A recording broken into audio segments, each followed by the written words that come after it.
Hello, and welcome to Page Turners, a bookish podcast. Join us each week as we discuss a range of books from a variety of genres. Get ready to listen to a lot of wild opinions and misinformed facts. Oh, and fair warning, there will be spoilers. Welcome to your new favourite book club.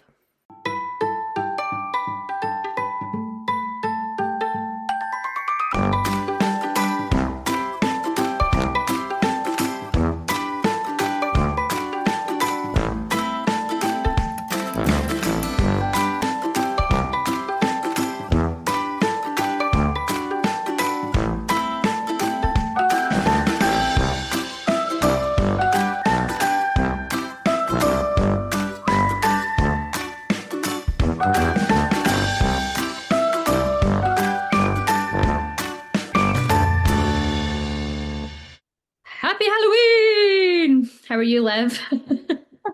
That is a beautiful introduction. I'm very well, thank you. Yes, you are correct. It is the 31st of October, and even though we left Spookish season behind us, we're still sort of holding on to it. It's only right. We're holding on to it. Yeah, we are living it. It's culminated. We're at the end of it, the grand finale of Spookish season, and we weren't even supposed to be. Mm. We weren't supposed to have a recording on Halloween. So No, yeah, I mean we aim to record on a Tuesday, release on a Monday, and here we are on a Thursday. I Fun, know. fun, spooky times, you know. You asked how I am. I'm very well, thank you. We have had a bunch of trick-or-treaters. You should have seen my little face because I was there. Like my mum and dad had texted me saying like they had about like 20 trick-or-treaters or something, and we'd had none at this point. And Oh, what time? What time is this? about 5:45. Oh, late. Quite late. It was quite dark, and I was sort of like, all right, okay, maybe, and then 5:30 came around, and I was sort of like, okay, so it's dark now, like this should be the time, Hmm. like where, not where are the kiddies at, because that makes me sound a little bit sus, but also where are the kiddies at, because I want to give them the sweeties that I've bought for them. Just sat on our footstool in our hallway with the treats in the bowl, and Alex walks past and he just goes, "Are you okay?" And I was like, "Why are they going to everyone else's house but ours?" Oh, so you could hear them, Yeah, I or could you could see that you're peeking through, peeking through the blinds at them. watching the kiddies. No, I Yeah. I could hear them at next door neighbor Tony. He's got quite a loud voice, bless him. Thing is though, last year or whatever it was, 2 years ago, I was freezing me tits off with a massive pumpkin head on, like scaring the kids, really really leaning into Halloween. And then the kids, Tony's the star of the year because he's just given away whole bars of dairy milk. That's how to win Halloween, though. It was no, That is how to win Halloween. thing is though, it's not because he'd forgotten it was Halloween and he ran out to Asda. So if anything, he was compensating for the fact that he'd forgotten it was Halloween. That's the equivalent of him just going into his wallet and giving children a tenner. That is exactly, and trust me, if Tony had run out of sweets tonight, that's exactly what he would have done. I love that. Because he's a nice man, Yeah, not to show off, obviously. I like the vibes. I like Tony's vibe. That's cool. So, how many trick-or-treaters in the end, or guisers, if you're Scottish, did you have? I'm gonna say about 2025. That's a really good. That's an impressive number. So, Yeah. where do they come from? Are they all just in your one sort of house and estate bit, or do they come from far and wide? Well, first off, if you hadn't have elaborated, I'd been like, well, when two people love each other very, they start a family, and that's generally where children come from. There was quite a few from the street. Those were probably the earlier kids. Like we've got a little Facebook group, and all the mums were like sending mine round like into the street. Oh, very sweet. But then I think they just came from sort of around the estate, and because I was dressed as a big old pumpkin, people remembered that from a couple of years ago. So they know that we're like a house that's Halloween friendly. Oh, lovely. That's a good impressive number of trick-or-treaters. 20 to 25. I don't Great. know. Mum and Dad were like, we've had about 80. Wow, that's really big. Do you know what is really big now though? I was actually saying that to Rory because he was kind of having a chat with me thinking, is it such a big thing anymore? Because it was pretty big when we were growing up. Hmm. But I remember last year I was out a walk and with a friend and we were walking through this like just a kind of estate and there were so many children. It was like that scene in Hocus Pocus, where all the kids are running around and it's like that kind of quintessential Halloween vibes. Yeah. And it felt like that. People went all out. All the houses were decorated. The kids were all dressed up. They had their little lights. So precious. And it's really nice that it's still a big deal. Yeah, it is. Except I thought you and your friend were going to be like, makes me sick. No, no, no. We got involved.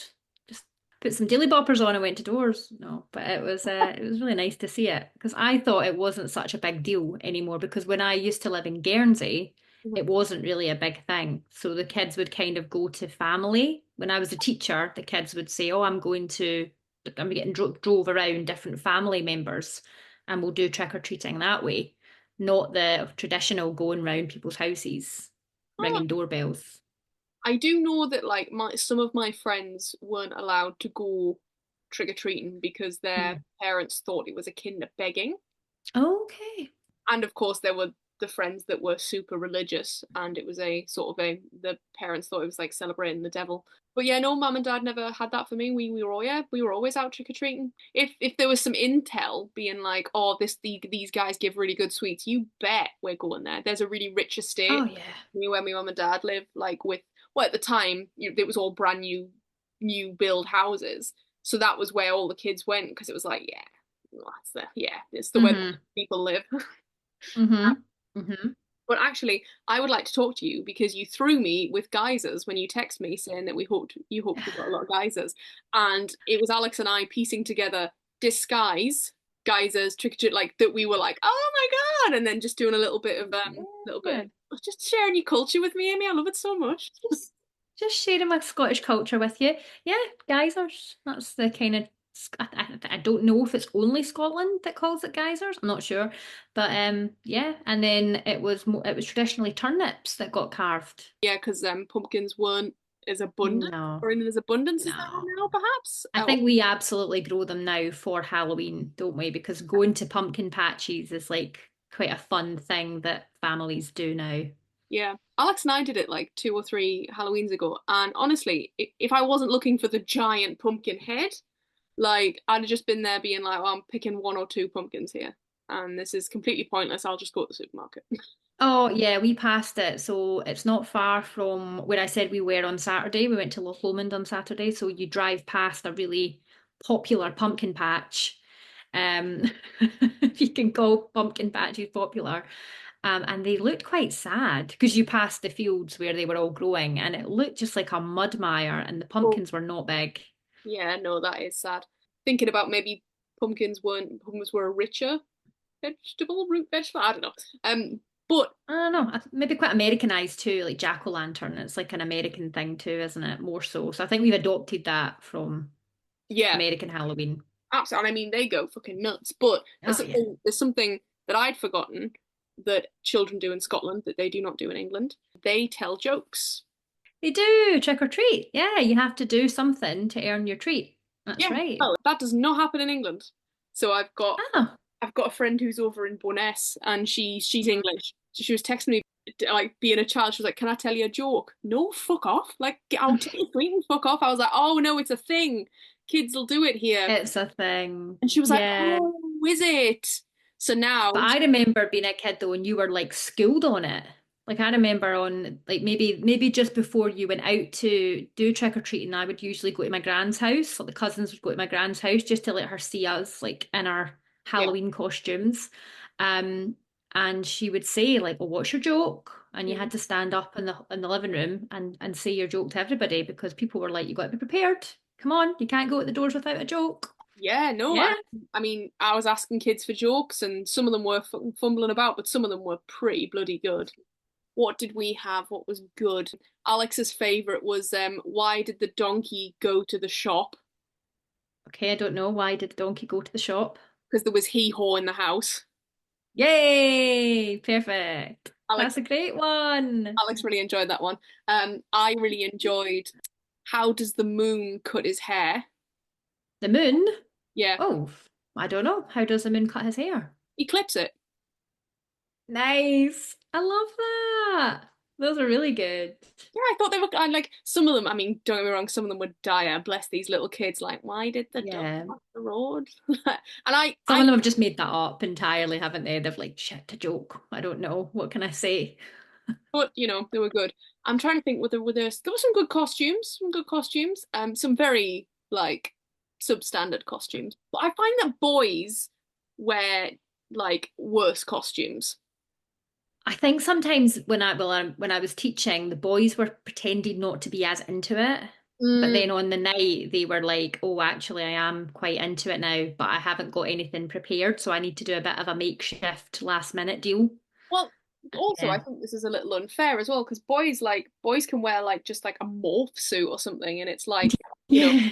oh, I'm Deadpool or whatever like that because there's almost Yeah. out there. And I'm not saying girls can't wear them. I just say it would be less acceptable for the girls to wear them. Did any of them have like onesies on, like character onesies? No, there was no No, character. that's pretty good then. You know, That's a good amount of effort. mm, Great stuff. And in I don't know if this is a thing in England. I think it probably is a thing in England because it's a thing in America, I'm pretty sure. But I don't know what you would call it in England. So we would call it duking for apples. well, like apple bobbing.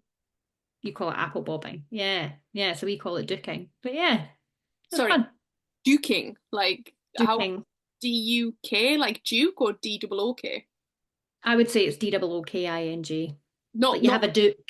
You know, if you duke into a pool or you duke into a pond, you like dip yourself in. It comes from that.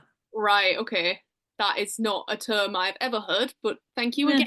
God, look at this, sharing Halloween, sharing a culture. Right, yeah, It's bringing us together. what are you currently reading? I am currently reading The Crimson Moth by Kristen Ooh. Ciccarelli. Yeah, Ciccarelli. So I'm in a bit of I feel a bit slumpy though. I feel like I'm in a bit of a slump, to be honest. I feel like I still want to read something a bit creepy and a bit spooky because we're still at that time of year, but nothing's really grabbing me. But I've been meaning to read this for a long time, so I started it fairly recently and I really like it. It's good. Yeah. Um, fun you should mention that. I was talking to a lady on TikTok and she said because I'd heard it was very YA. I think it's going to be. Yeah, and she was saying that she's saying the same sort of thing as us. As like, you know, we sort of feels like she's outgrown YA, but this was actually quite, Mm. in some elements, was a bit more surprising. So I was sort of like, Mm. oh, okay, that's fine, it's fine. But yeah, well, you can let me know if it's any good, and I'll read it. Yeah, why not? Witches. So I'll let you know. But yeah, nice to have something sort of to transition out of spooky season Hmm. and start thinking about other things. But what about you? Have you finally completed the series that you've been reading for about 4 episodes now? I think I say 4 years, and I was like, yeah. No, I've not finished it, Oh, but I'm also not reading it. Like I've also chosen to read another book in between our book series. I am fair enough. currently reading The God and the Gummy Hole by Mm. Sophie Kim. It is. And it's like a cute. It's got like a moniker of like. Do you know how do you know how your favorite books, Pumpkin Spice Cafe and the Cinnamon Bun Bookstore, are like Oh yeah, yeah. Big fan. yeah those ones are like Dream Harbor 1, Dream Harbor 2, or whatever. This has a one. It's called like Bookstores and Creatures or something. Oh, nice. Oh, Okay. no, I'm lying. It's not. It's Fate's Thread. The God and the Gummy Horse, Sophie Kim. She works at a cafe, and he's like a demon or a trickster god, and they have to like bring each other in. It's sort of like enemies to lovers, but I feel like it's not going to be very like high threat level. Nice. I like it. Yeah, I'm Something nice and cozy. yes, getting the full vibes, but without going full spooky. Very similar to what I'm doing. Look at us go. Hmm. Well, you know, speaking of those sort of spooky fall autumn vibes, should we talk about what we're reading this week? Let's do it. So, Liv, what have we read this week? This week we have read What Moves the Dead by T. Kingfisher. We have indeed. A novella, our first ever novella. Yes, yes it is. Yes. There's a moment where I paused and went, is it? Is it now? Then in my head I was like flicking through, being like, yep, nope, nope, yeah, no, oh no, no, Poster Girl wasn't a novella, it was just a short book. It's a short book, but yeah, no, I think this was officially a novella. Interesting, different for us. What I loved so much is the reason we couldn't record on Tuesdays because Amy texted me saying she hadn't finished the book. Oh, yeah, so it's been a bit of a week, to be honest, guys. There's been all sorts going on, but mainly the reason we're having to record tonight is because we've had some family dramas involving fire. So I Mm. mean, if that doesn't sum up what the week's been like, I don't know what does. Yeah. Everyone's okay. It's all very good now. But yeah, even by Tuesday, I had yet to finish this fairly short book, which I think is only about 150. 66.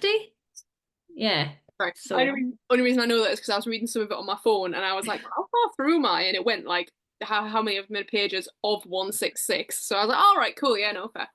Just to be clear, it wasn't calling you out at all. I just found it hilarious that you'd even text me being, I've not finished the book, and then in brackets you put, I know, ridiculous, how short. So just a fun thing I thought we could share. fun thing. I think it's only got I want to say 12 chapters. Oh yeah, I mean I was racing through, and I did feel like I the was. chapters were quite long. There was a time where I was sort of Oh like, yeah. I would like to go to bed. Can't stop mid-chapter. That's heinous. But yeah, I very. think as well, if you go into a novella or a shorter book, sometimes there is that misconception of that feeling where you're thinking this is going to be a quick read. And Mm, just because it's a short book doesn't necessarily mean it's going to be a quick read because it's not the most accessible read all the time, or it's maybe not going to grip you as quickly. This one did grip me quite quickly, but I didn't find it that I was racing through it. Like I didn't find that I finished it super quickly. yeah, I think it definitely took me longer than I thought it was going to. Me too. With it Mm. being almost half the size of one of our average books. But I think, yeah, you're right. I was gripped. I was, I think the first maybe 5 pages, I was sort of like, this is a bit info dumpy. But then when they got to the house, it just felt like it sort of amped to there. But which is an interesting one because you'd think with half the page count of an average sort of novel, you'd expect it to be almost kapow from the word go. I think it was very ambitious, and I don't want to jump too far into the discussion, but this is not set in, I think it is set in our world, but it is not set in a country that we know Yep. with a, well, I mean, I guess it isn't a system that we know, but it's all, there's been a war as well that Yes. we're not as familiar with. Yeah. So there is quite a lot of exposition needed to explain how this world works and how the setting of this book works, which is fairly ambitious when you're only dealing with 166 pages. I Yeah. felt I was surprised by how much it kind of veered off into its own thing. Yeah, no, I completely agree. Should we speak a little bit about the book and I will attempt our third summary of the entire podcast? The worst thing is, Yeah. I've written it, I've practiced it, I tried to get it under a minute, and I don't think it can get under a minute. So, I I, would be very impressed if you managed this in under a minute and it still makes sense. But let's see how you do. can you just imagine if I just sum it up in 5 words and I'm there like, yep, and you're there, what are you talking about? And I'm like, nope, that's it, I've got it. Yeah, it's done in a minute. That's it. You're done. Yeah. Under a minute, you told me that. Right. Are you ready? Yes, okay, but I will first start before this because I'm not including this in the summary. This is we've already I'm mentioned. pressing start. Oh, you're not pressing Joking. start. I don't. The pressure. This is a sort of a retelling of Edgar Allan Poe's The Fall of the House of Usher, which did you read? If you read the author's notes in the back of the book, T. Kingfisher, aka Ursula, because she's our Mm. best mate, and I feel like we're gonna call. Yeah, Um, first name terms. Ursula says that like it's almost like an expanded on. So I've not read The Fall of the House of Usher by Edgar Allan Poe. I've only read The Telltale Heart and The Raven. Yeah, so I'm not really a huge Poe head or whatever they decide to call themselves. Um, No, no. But I did do a little bit of research just to find out a bit about the story because I thought it'd be interesting to know how similar this particular book is. ooh, And very interestingly, the narrator of The Fall of the House of Usher is never, it doesn't have a gender, doesn't have a name. interesting. So, Never really built yeah. that as a character. No, it's very much like a self-insert character that you are, it's so you can experience what it's like to be in that narrator's shoes, I suppose, so that it doesn't impose much of themselves on the reader. That's really fascinating because that is really a Mm-hmm. true observer of these events type thing. Mm-hmm. That's Mm-hmm. interesting, and we can talk more about that once I have attempted. Excuse me. This. Somewhere. I'm going to try not to speak too fast. All right, Okay, are you ready? count me down. 3, 2, 1, go. Lieutenant Alex Easton arrives at the depressing and near ruinous house of his childhood friends Roderick and Madeline Usher after receiving a letter from Maddie that she is ill. They're actually both ill as fuck, and there's an American soldier doctor there, Denton, too. Over a few days, Easton runs into and has conversations of note regarding the stinky mushrooms and other glowing fungi in the lake with a mycologist, Miss Potter. As well as the mushrooms, Easton notes the creepy hares that stare and judder in their movements almost like they don't know how to act or walk. During the night, Maddie sleepwalks and talks with a voice that is childlike and not hers. She later dies, and Easton visits the crypt and notices her broken neck. Murderers! Easton speaks once again with Miss Potter and realizes that Maddie was infected by the fungus, and to confirm it, they drag Miss Potter down to the crypt and discover her body is missing. The dead don't walk, though. It is revealed that Roderick, Maddie's brother, broke her neck trying to kill what was inside of her. Denton, the doctor, and Easton find Maddie in Roderick's room, and Easton speaks with Maddie slash the intelligent fungus called the Tarn. Maddie has helped and taught the fungus how to walk and speak like a human as it slowly feeds on her, hence the illness. And oh yeah, she's been dead for a month, so it's been keeping her alive. She wants Easton to carry it now and help it escape. Lol, nope. Denton and Easton grab Roderick and escape, but he goes back in determined to protect the village and burns the house to the ground with him and Maddie inside it. The lake is then filled full of sulphur and the fungi dies. The villagers assure Easton they will watch for any signs of it coming back. Excellently done. 126. Bad. It's quicker than how I did Slewfoot, but it's still not as good as the, what did you do, 115 for Twilight? I thought it was impressive because there's a lot going on in such a short book. So well done. Thank you very much. Yeah, it was jam-packed. It was really skillfully done, I felt. You never feel like you're not part of the story, but so much is going on. But enough so that you understand the situation, the peril, the horror. It ramps up nicely. The pacing's very good. Yeah, I completely agree. I would be really interested to know, and thankfully you've done some beautiful research, how it differs, because the vibe I got from the author's notes was our main sort of antagonist is this fungi, this mushroom, this super intelligent mushroom. There's not a mention of mushrooms in the actual House of the Fall of the House of Usher. No, no. So it is mainly dealing with, and I'm just reading this straight from, it's a short story, a work of gothic fiction, themes of madness, family, isolation, and metaphysical identities. Ooh. So no mention of mushrooms, no That, fungi. I love that inclusion, because even before we get to the House of Usher and Alex is sort of in the extended grounds, this is where we first meet Miss Potter, the mycologist, and I get this awful, sticky, dirty feeling from the mushrooms that they were describing, and from like this red gill. Is it a red gill? Is that the one? Red gill, yes. I've literally have one note all the way through this, kind of repeats itself, but I've just written it made me feel gross. So much of the descriptions in this book, and especially around the mold, the mushrooms, Yeah. the damp, just the general feeling of the grounds and the actual house itself did make me feel like unclean. Yeah, yeah. And what I loved is that we get a very quick sort of like, oh, they're not as rich as, sort of almost putting them on a scale of like they're not as rich as general nobility, like, but Hmm. they obviously have a title and they have a house, so that's richer than most. Hmm. But then they can't really afford the wood that they're burning or the upkeep of the house. But then I think the mushrooms did such a good job of making me remember how dirty, not how dirty the house is, but like, How ruinous and crumbling and yeah, decrepit it is. Yes. Yeah, no, I thought it was a great inclusion. I enjoyed the mushrooms. To start with, I was a little bit unsure about how I felt about that because it's given me sort of the Last of Us vibes very true. with Yeah, the cordyceps idea and that kind of parasitic fungi that actually exists in nature. And I thought, oh, how's that going to work in a gothic novel? But yeah, I think you're absolutely right. It gave us a physical understanding of how much everything was sort of decaying. yeah, Um, and including it was gross. our hosts as well, including Madeline and Roderick. Like the description of Roderick when Oh, Alex first yeah. meets him again, and they mention how how he was before because they served with each other in the war and they're also childhood friends.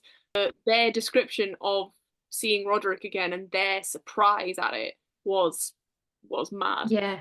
It was, and it made me. Um, There's you mentioned you have a lot of notes feeling dirty. I've got like notes where it's just like, ugh, I ugh. know.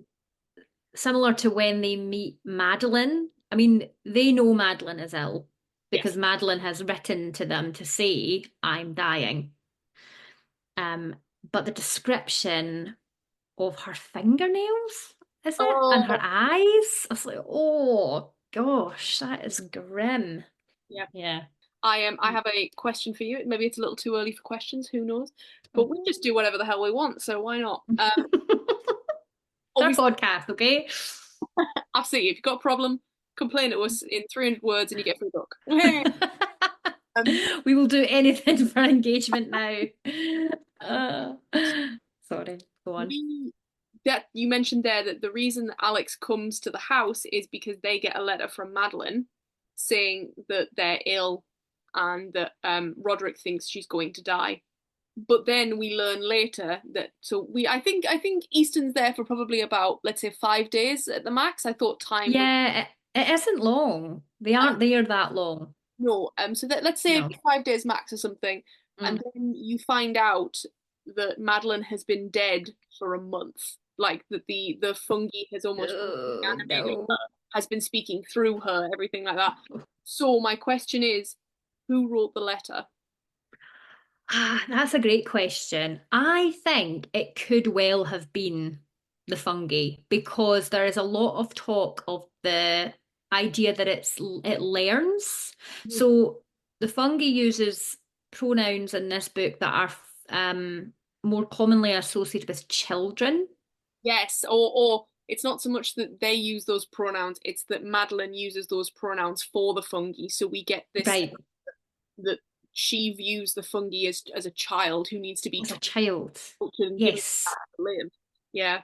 And yeah, and there's a lot of conversation around she doesn't want to leave the house and she doesn't do anything to discourage the fungi. I No. know that she's infected by it, but she almost allows it to take over her.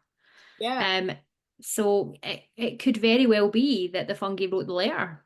Because Easton does mention that there has been quite a period of time since Madeline wrote the letter, but doesn't mention how Mhm. long. But I Or think, maybe it wasn't fully the fungi at that point, because there is a sort of staged process from the host being completely taken over. yeah, yeah. Almost like the fungi uses up the host's mind and then uses up the body as a vessel. And then once the body is no longer useful, then that also sort of decays entirely and it moves on to another host. Well, this is why I think it's the fungus that writes the letter, Mm, because clearly it must have access to Maddie's memories, or at least hmm it will have had. There's talk in the book that they've spoken at length together, and so the fungi will know of Alex through Maddie, or either through Maddie's hmm memory, or through Maddie speaking about them.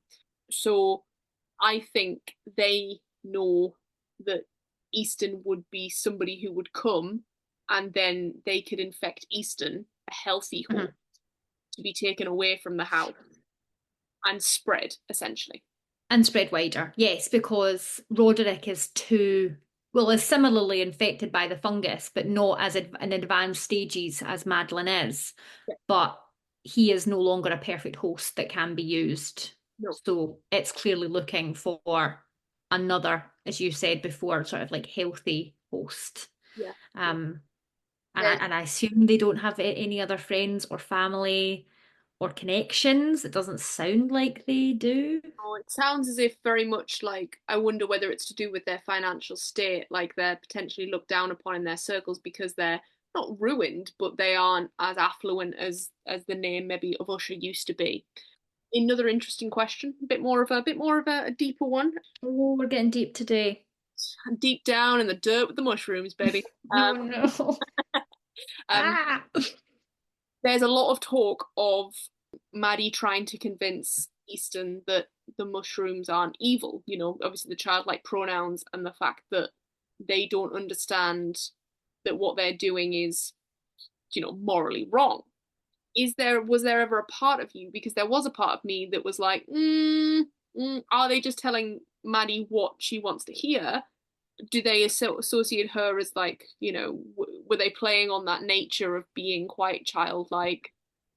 Or am I just looking for an antagonist who is black and white? I think it's a really interesting book in that sense because the antagonist is also the victim, right? So if Maddie is the antagonist or the embodiment of the fungus, which is the antagonist, she's also a victim of the fungus. Yeah. So very difficult.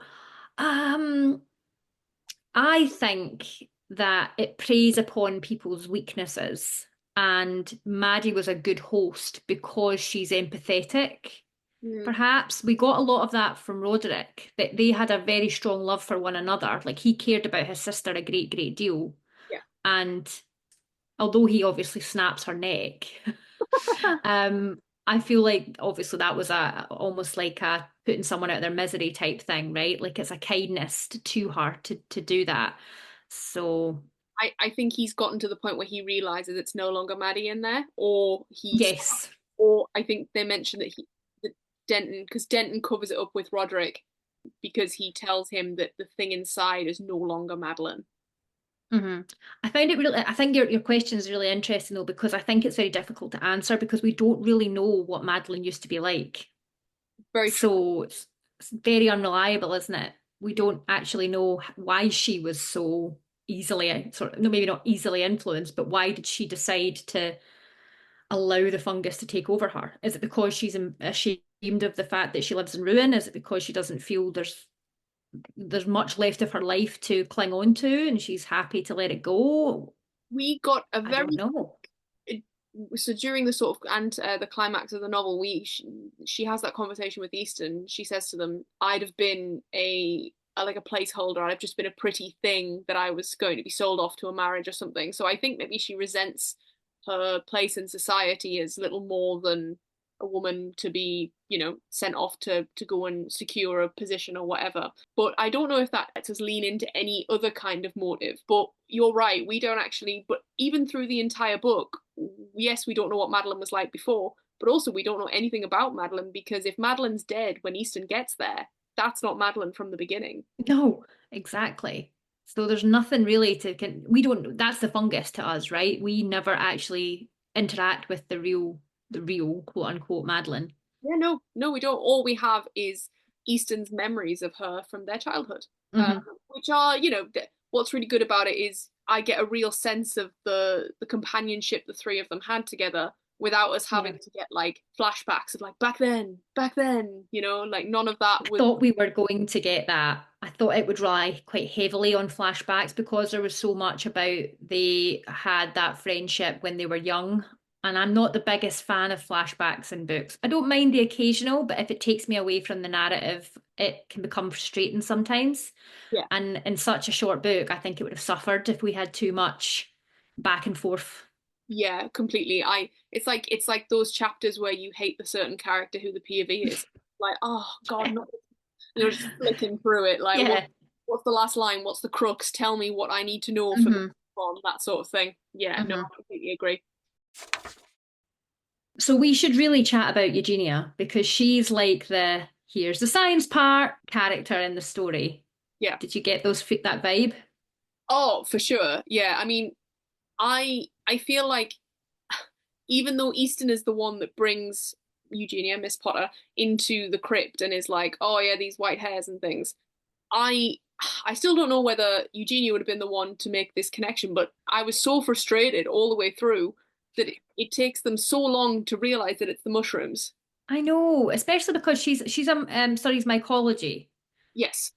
So it's not as if she's just a botanist or someone that's interested in biology. She specifically studies fungus and mushrooms. Yeah, and I think the reason she gets away with it is because she actually isn't in the house. You just see it, they just see her in the ground. She doesn't actually know. She just knows that Madeline and Roderick are ill. Like she doesn't Yeah. know that there's necessarily not a diagnosis available or like a bit of an unsure diagnosis sort of thing. Hmm. Hmm. Um, but I But mean, you think that Alex Easton should have, oh, yeah, 100%. yeah. When I think one of my notes on on the thing, when they say it's the mushrooms. I think I wrote fucking finally. How Yeah. I was, or I put something like OBS in big capital letters. Yes. I was just there like, well, of course, it's the only weird thing in this house.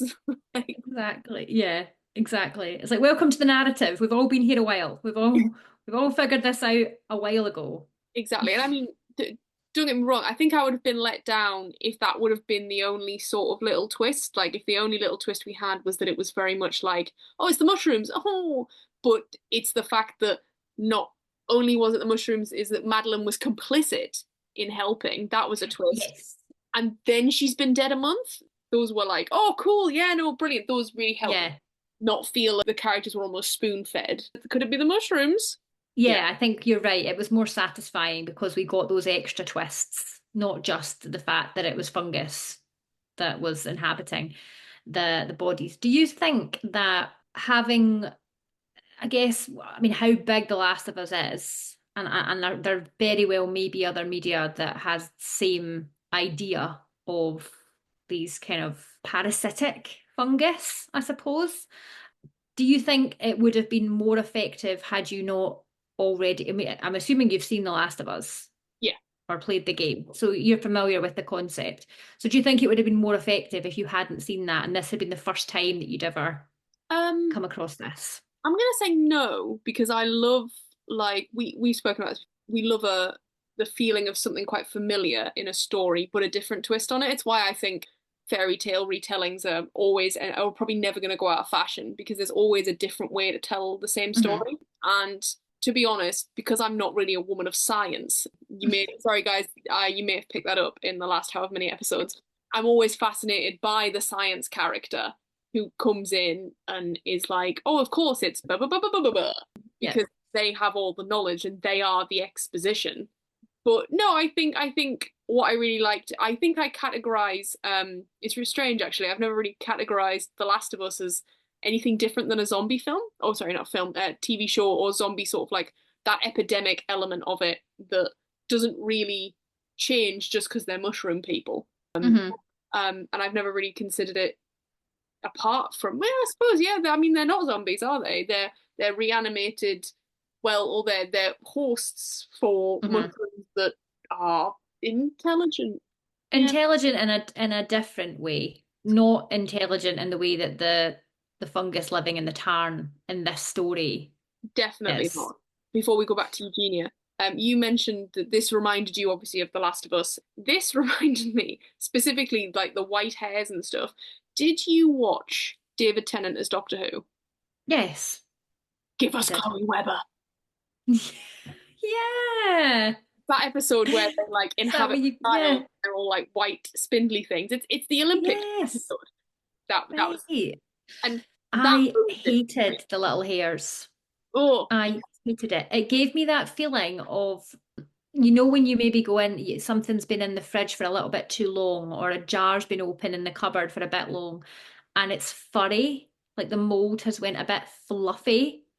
yeah, And there's something so, it's almost like this innate feeling of disgust in humans to keep us safe, right? It's to make sure that we don't eat things like that or that we don't touch things like that. Like it takes over you. It's like instinctual to be like, oh my God. yeah, And that's how this felt. It was that feeling of like, oh, what is that? That is like this sticky, dirty, moldy thing. I didn't like the hairs. The little white hairs was very unsettling to me. yeah. Because I think unfortunately I ruined it for myself by thinking about Chloe Webber. Um, that it wasn't the hairs for me. The white hairs. It was the actual rabbit hairs. Yes, I'm glad you wanted to talk about this because that was horrifying. Yep, yep. I loved that. That was proper horror. I really did enjoy those parts of the story. Yeah, I think it was there was some bits in here though. You mentioned like proper horror. There were some bits in here that were genuinely really unsettling. I was Yeah, going to ask you that actually.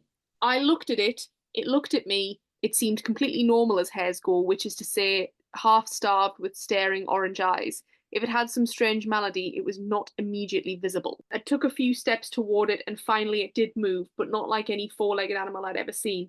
It put out one front foot and seemed to drag itself forward and then the other, then one hind foot catching up.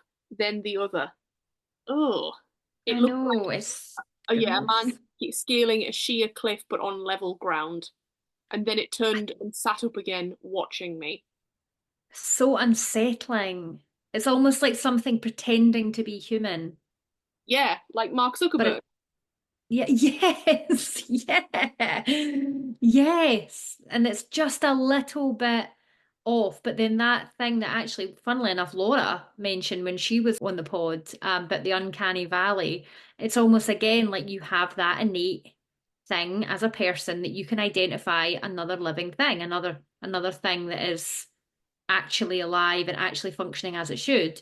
But if something's just a little bit off, it's even more unsettling than if something's obviously not right. Yeah, And I think that's what this book did so well with the hairs. There's so many bits where it's like there's just something not quite right about them. It's horrifying to read about. yeah, and the autopsy scene where they basically they Ugh, no.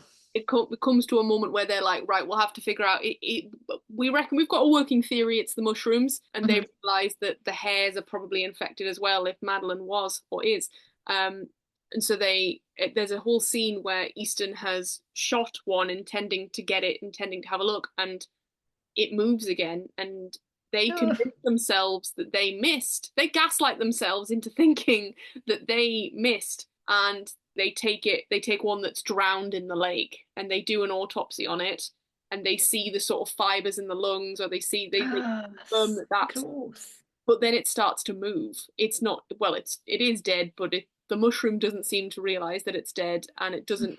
It starts like God, the description of it smearing itself, like with I fully know. in autopsy position. This entire midsection is just open as it sort of creeps across the table. How it thinks Oh. mad, and then Easton finds an axe and severs its head, and then Potter's like, no, no, the head's still moving. And the head is, there's a horrible description of the head is moving across the table with using the teeth. Yeah, So it's like biting into the table as it moves along. Oh, gross. yeah. If it wasn't so disgusting, it would be comical. I was really interested. I know that we might be smidging a little bit into character here, but like we said, it's our fucking podcast. So We can do it. I found it really interesting the sort of comparison between Easton and Miss Potter, both of them women. Hmm. All the way through, Easton explains that because they're a soldier, they do not use the regular pronouns, they use Khan. Yeah, can. Yeah, I've been yeah, saying Khan, but I'm not sure why. Kan, so it could just be can, but Khan sounded a bit more like, but like more of a position that befits somebody of it. yeah, yeah, yeah, yeah. So anyone that is a soldier, and there's this really lovely sort of origin of that where a woman decides to join the army, and because they're so low on soldiers, they let her thinking that whatever, and then she turns out she's brilliant. So and there's no rules against women joining; it just was never done. So there's no stopping Khan. And yeah, so all the way through, so you have this wonderful thing of Miss Potter spends her most of the book obviously grumbling that she isn't taken seriously in the mycology world because she's a woman, and they won't publish any of her findings or anything like that because she's a woman. And then you've got Easton who commands a position that is normally in our society, in our regular society, and in the society that this book is set in, that is normally by men. And you get Hmm. that with Denton when Denton first meets Easton. He has this moment of terror where he realizes that he doesn't want to fuck up. Yeah, But yeah, I just thought it was really interesting seeing the differences between like one career they've done really well for themselves despite their gender, and the other yeah, yeah, yeah. is held down because of it. Yeah, I just thought that was a it classic bit of classic English literature GCSE comparison there for you. I love it. I really liked, and I agree with you, and I enjoyed the fact as well that so Miss Potter, Eugenia, is quite androgynous. So I assume it's because, and I think she says it, she'd rather be mistaken for a man than a woman Yeah. because of the everything that society pushes upon women Mhm. when this book is set and now. But Yeah, when the book is set.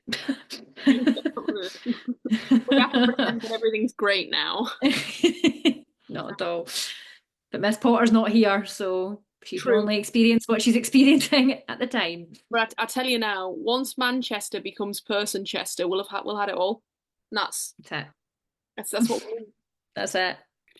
the overall feeling of the book was spooky, creepy, but also the phrase you have turned me on to, bit of a social horror. Yes. Yeah, I agree. And I like the relief, the little bits of light relief that were thrown in. I think Angus's character was there for that as well. And I really enjoyed the fact that there was like a little romance hinted between him and Miss Potter, and there were Yeah, some really nice elements too. It wasn't all just relentless horror or, really kind of dark and difficult to get through gothic literature. It was yeah, a really easy read, and there were some nice bits of light relief sprinkled throughout.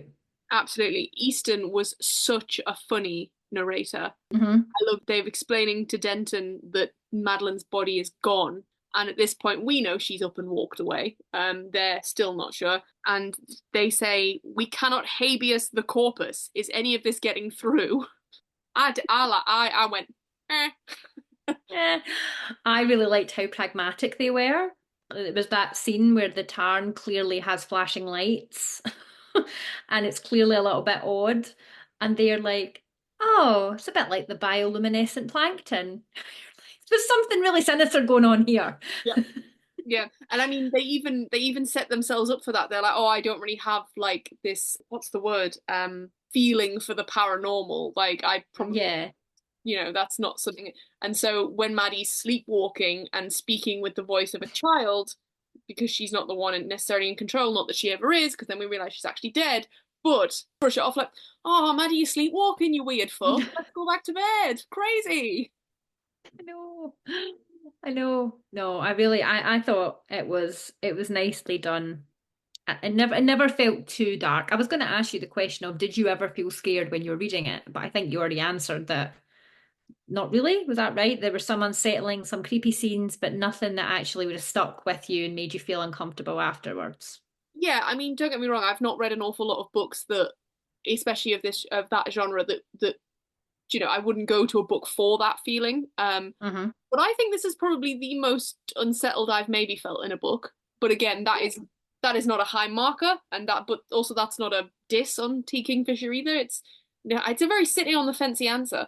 But I think this is, yeah, there were definitely bits. I think I was more grossed out Yeah. Yeah. than I was scared.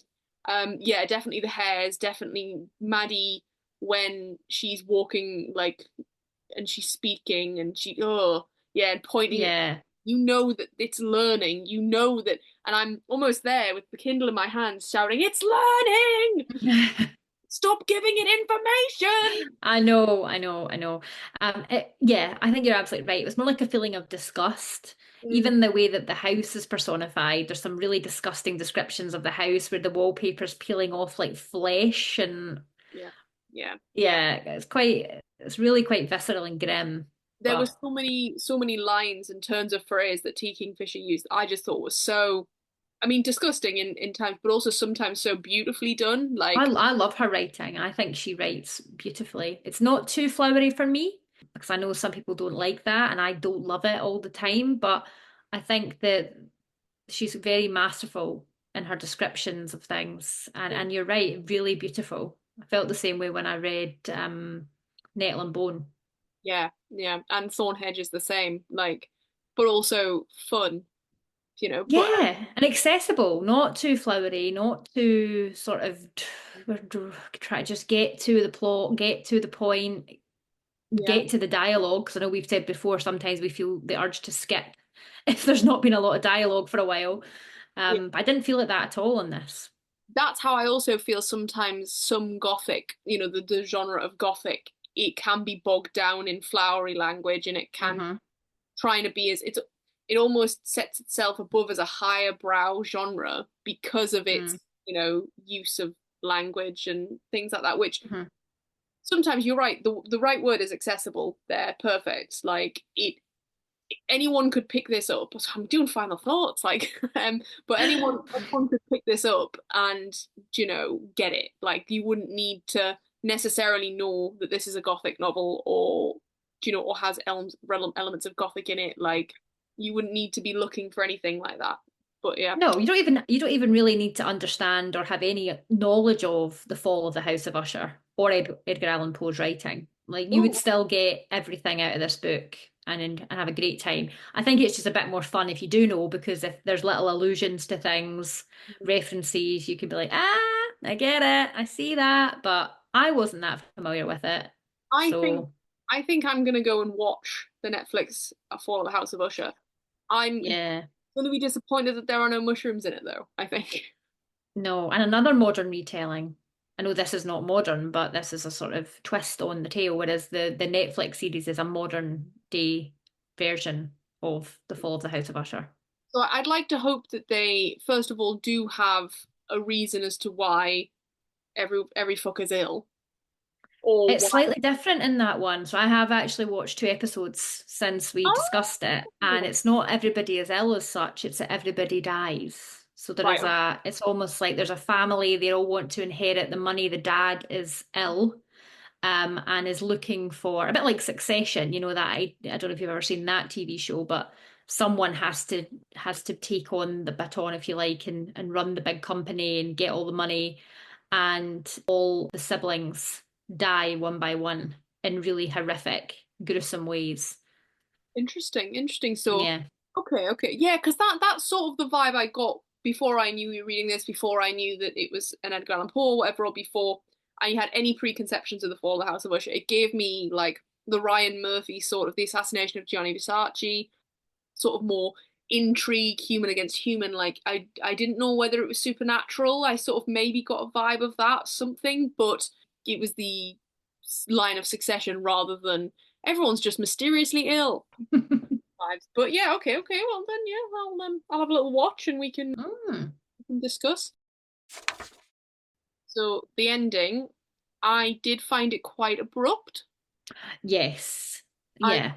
I found it, as I said before about the twists, that really helped pad out the sort of climax, and I felt like we got that release of like, you weren't expecting that, were you? Mm.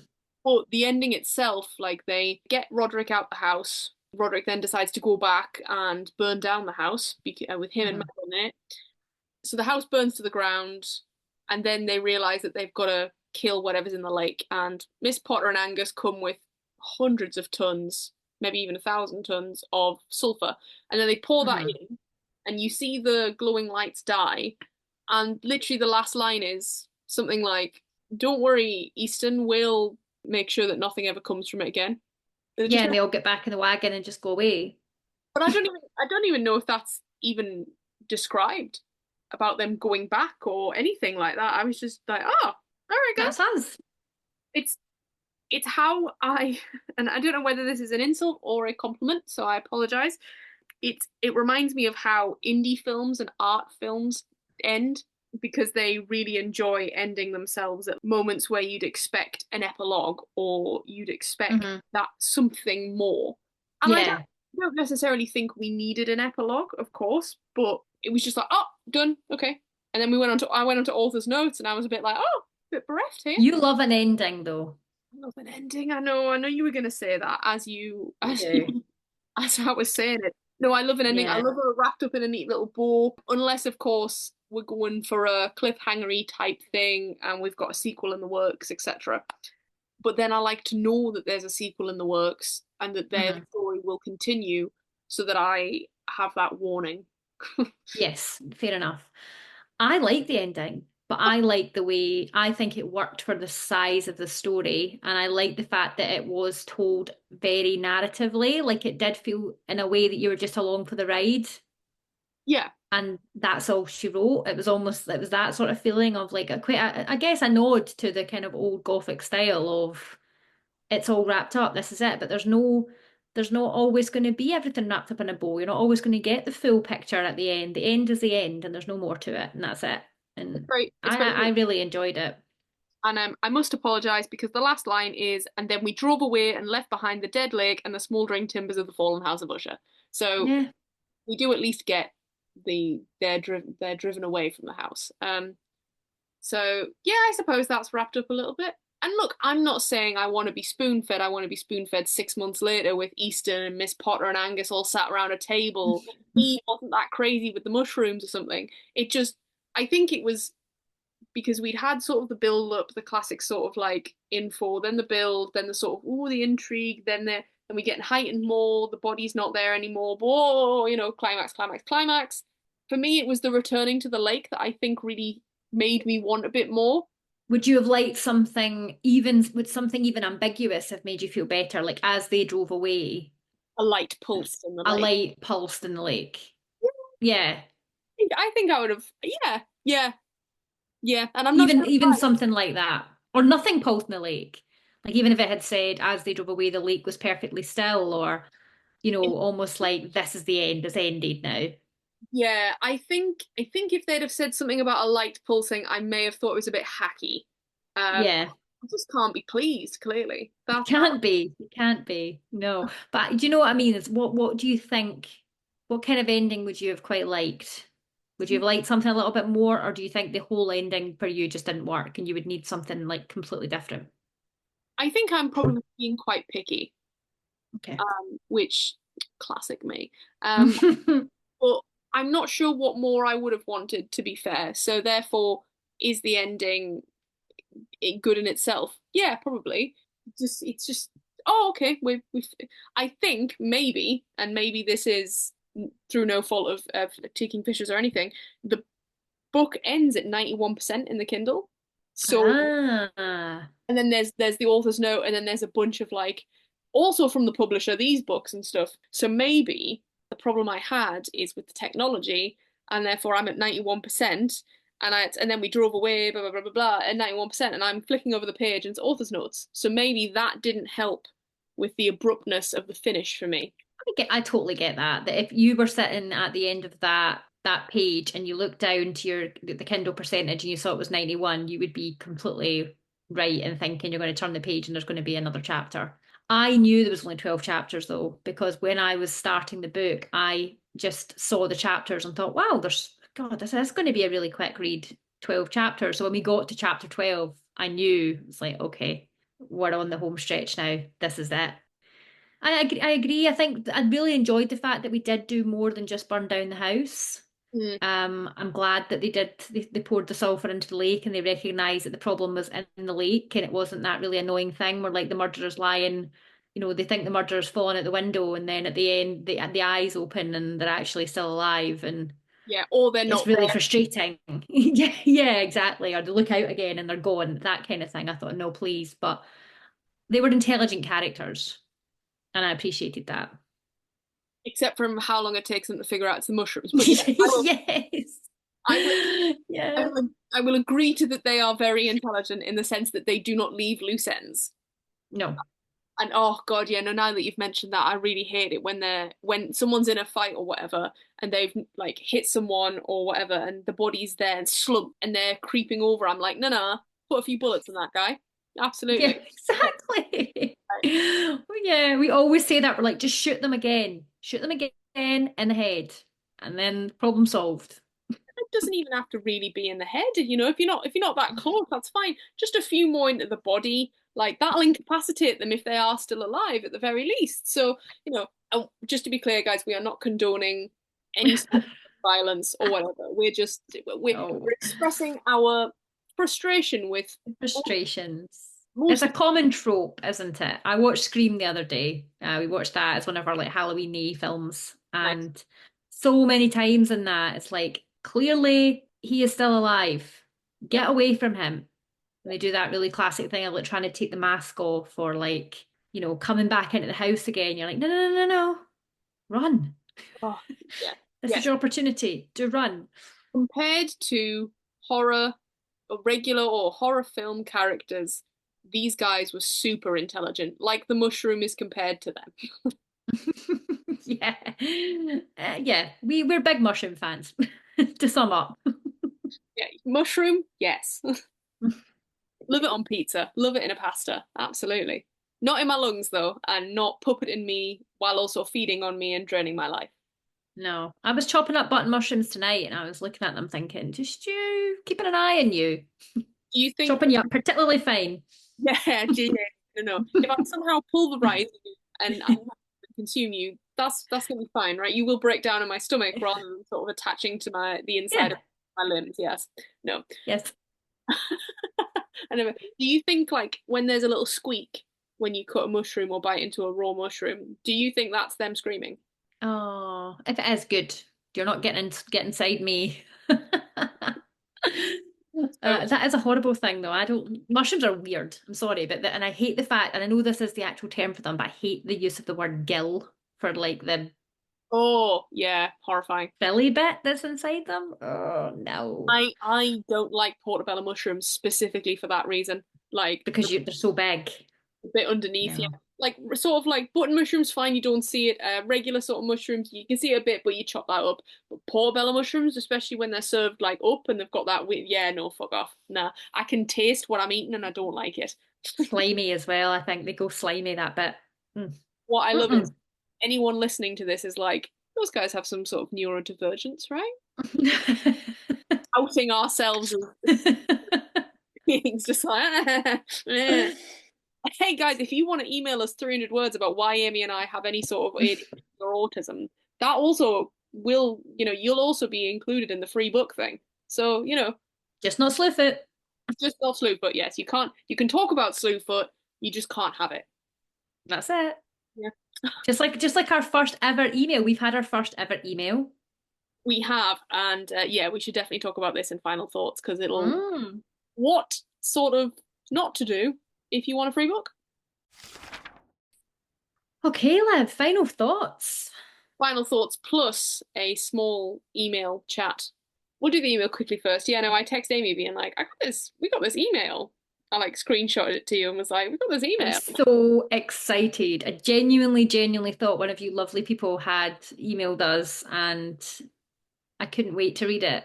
Yeah, really. And then, What I feel like I should have done is looked at the subject line because it's adventurer Miles Spencer has stories you won't believe. It's oh, just such a clickbaity title. But no, mm-hmm. it's because it came up my watch and I saw Hey Amy and Liv and I was like, oh, it'll just be some sort of how do you promote your brand or whatever this sort of like AI thing and I was like whatever. But then I was like, I'm Miles Spencer, a digital media entrepreneur, seasoned explorer, and an avid listener of your podcast. To which he follows that with, I was captivated by your recent episode on puritanical societies and Liv's wedding adventure. Woohoo! Those things go together so well. So well. Who would not be captivated by those things? He then goes on to say he'd really like to be on the podcast and share the story from his book. And it's an Amazon bestseller, so why he needs us, I don't know. And then you pointed out very cleverly that puritanical societies and Liv's wedding adventure are two things almost lifted word perfectly from the description of the episode. So, Exactly. if anything, Miles, you need to prove to us that you're listening. If you actually listened to the Slewfoot episode where that summary comes from, and you can tell us something else that we talk about within that episode, Miles, then we will honour giving you a book. Absolutely, we will not. This is not 300 words. You, Well, maybe um, come back with 300 words about the episode. That's what you've got to do.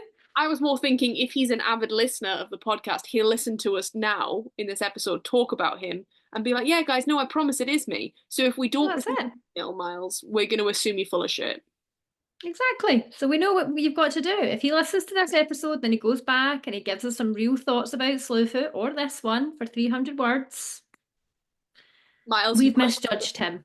you've got We've yourself a new misjudged book, him. baby. My personal favorite bit, and I don't know if you clocked this, is the bit where he says best Miles, and then his like email footer is I mentor two kids and several tech founders. Similarities are coincidental.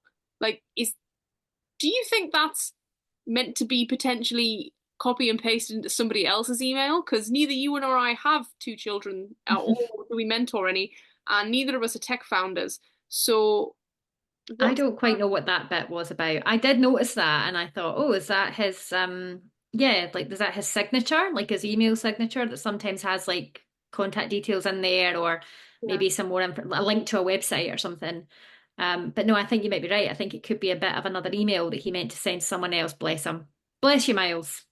So yeah, no, Miles, set the record straight, buddy. Are you actually Yeah. listening to this podcast? But yeah, that is the sort of exciting inbox drops that Amy and I look forward to on a probably daily basis. Probably on a daily basis. Mm-hmm.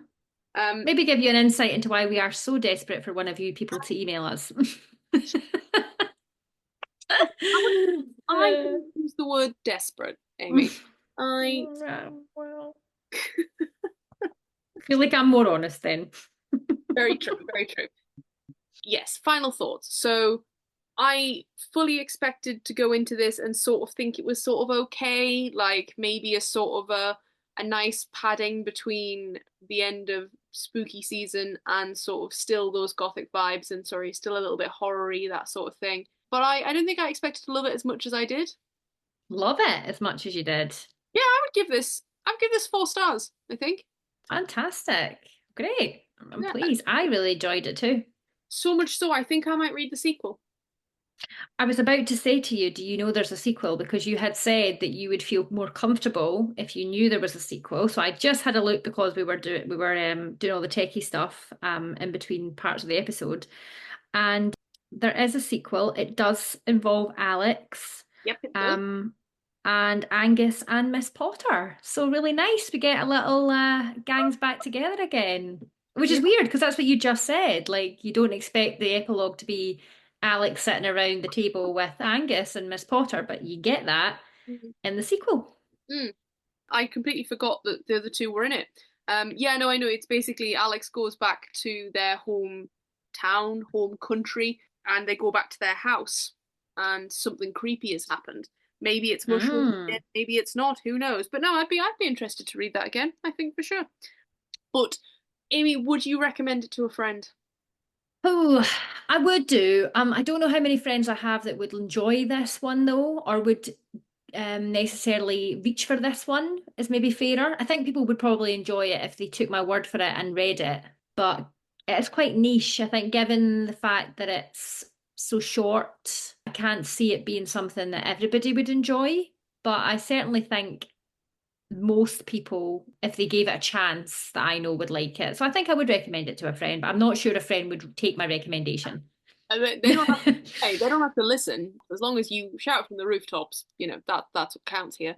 Yeah, I think I would recommend this to a friend. Like you said, obviously, we've got a bunch of friends that read a bunch of genres, but I do think, as you and I are doing with this whole podcast of reading different genres, and we just had a little chat about before we started recording the fact that both Amy and my Kindles this year are just full of completely different genres because of the podcast. Mm, We love that. So yeah. I think I'm more open to maybe insisting my friends sort of do the same. Try something outside their comfort zone, perhaps. Yeah, and for only 160 pages, this can't. If someone goes, "Oh, I didn't really enjoy it," what have they lost? Yeah, Which totally. is probably not the ringing endorsement that TK Kingfisher really wants. But I feel like I all the positives was meant there, just none didn't really come out. But yeah, I have some. If you like this, you'll like this, etc. Do you have any? Not really, no. But I was just going to say I liked it, so I am definitely going to read the second one. Excellent. Yeah. So, and I would say read T. Kingfisher's other books because if you enjoyed her writing, then that is really consistently excellent. I think through everything that she's wrote that I've read so far. So, I would also say if you like the sort of mushroomy type possession type thing, Mexican Gothic by Sylvia Moreno Garcia is a great one. That came out a couple of years ago. mhm. And that actually I think is mentioned in the author's notes. She mentions that Sylvia does it far better than her, which is very sweet. So yeah, that's one. And I would also recommend A Botanical Daughter by Noah Medlock.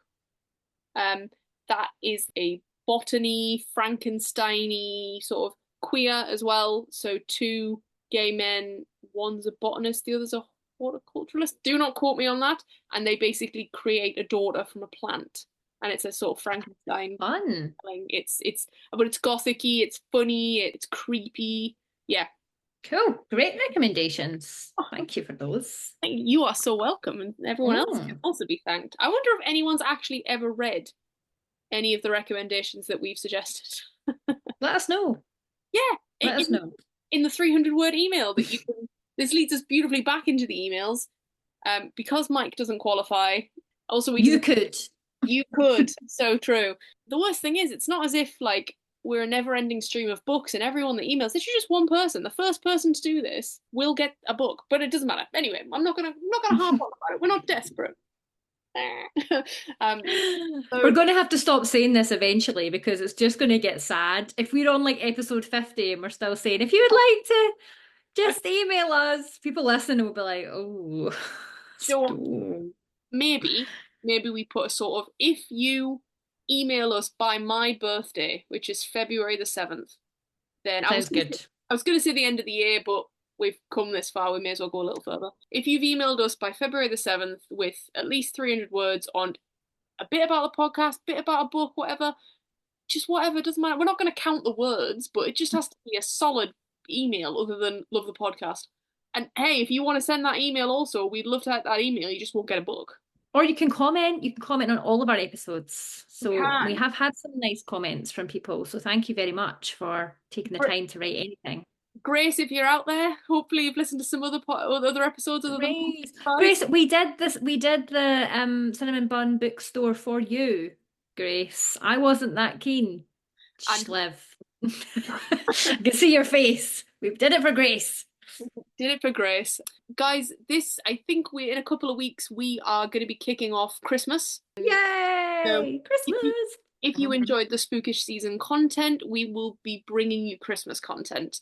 We're going to be doing a similar thing where we read Christmas books, where we watch Christmas films. We're probably confident to say we're pretty set on the ones well, not the exact ones we're watching, but we're going to watch trashy Netflix Hallmark Christmas films. Yeah. And we're going to Yep. probably do, rather than individuals per episode, we're probably going to do a couple that maybe link that have a similar one with in an episode, because we all know there's not a lot of substance in those films. So maybe there's not whole episodes worth to talk about, so we'll try Maybe and do a not. couple per. Um, Mm.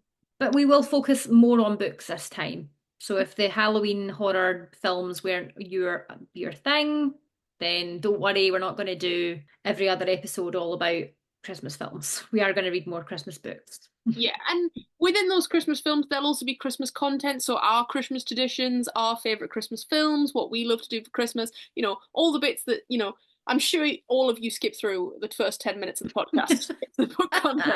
So yeah, you love it so much. But yeah, until then, that'll probably be kicking off around about November the 25th. That'll be the first episode, we believe. But until then, Liv, would you like to tell the people what we're going to be reading next? Oh, you slid in there like a beautiful slippery fish. A slippery dolphin. Yes, we are reading, and you'd think to yourself, God, is this not just exactly the same book you've just read? The answer is no. The answer is no.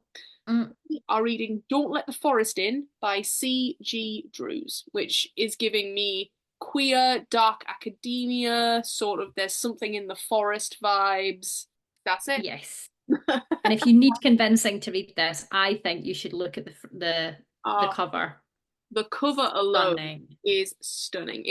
It's just beautiful. Just have a look. I would like to see maybe who did the art, and we can have a little chat about that. But yes, Yeah. join us next week for that podcast. pageturners@gmail.com if you would like to email us for no reason. And Page Turners Pod on TikTok and Instagram.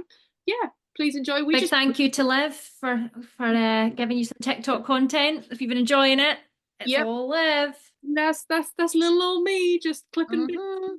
clipping bits from these Zoom chats in quick time and putting them on TikTok and getting no comments, guys. So if you are, please God comment. I would love to just build a little TikTok community where I don't know, maybe there's 10 of us and we all have a nice little chit chat. Wouldn't that be nice? Yeah. Yeah. Anyway, well, But until then. until next week, until I see you again, Amy. Au revoir. Mhm. No, we don't even, we need an ending. Happy reading. Oh yeah, we don't have anything. We haven't got any stay anything anymore. Yeah, just happy reading. Take care. Thank you so much for listening and email us. Bye. Sayonara.